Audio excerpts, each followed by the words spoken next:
Politicians అంటే ఏంటి MP గారి మనసులో? అవుట్డేటెడ్ అంటే దోచుకోవడము దాచుకోవడము అప్డేటెడా? ప్రజాసేవ చేసే వాళ్ళు ఈ రోజు అవుట్డేటెడ్ అయిపోయినారా? లేదంటే ప్రజా సమస్యల పైన ప్రజల వెంట ఉంటే అవుట్డేటెడ్?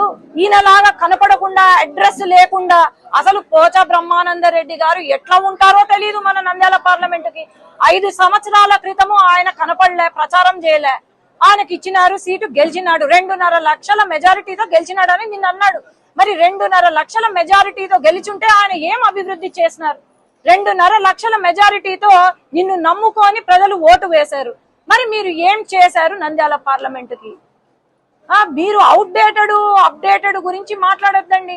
ఎవరు అవుట్డేటెడ్? రౌడీజం చేస్తే అప్డేటెడా? ఈరోజు ఏం మీసాలు తిప్పుకుంటా కూర్చుంటే అప్డేటెడా? ఆ మీసాలనే పెరగడానికి నేను వచ్చిన. ఎవరు అప్డేటెడ్ ఎవరు అవుట్డేటెడ్ అనేది ఇంకో 10 నెలలో తెలిసిపోతుంది. ఎందుకంటే నిజంగానే అప్డేటెడ్ అని ఆయన అనుకుంటే మరి మీ ఎంపీ సీటు త్యాగం చేయనా? ఈ ఒక్క రోజు అంతే. మీ ఎంపీ సీటు త్యాగం చేసి వాళ్ళకి ఎవరైతే మీసాలు తిప్పుతున్నారో వాళ్ళకి పాపం దిక్కు లేకుండా పోయింది. ఎమ్మెల్యే నిన్న అంటాడు, ఎమ్మెల్యే ఎవరైనా సరే నేనే ఎమ్మెల్యే అభ్యర్థిని, ఇక్కడ నేనే ఎమ్మెల్యేని అని అంటాడు. ఇది ఇచ్చే విలువ. పాపం సుధీర్ గారికి చెప్పండి, ఆయన పరిస్థితి కూడా పాత ఎమ్మెల్యే ఆర్తూర్ గారు చొక్కా విప్పి తన్నినాడు ఒక దళిత ఎమ్మెల్యేని.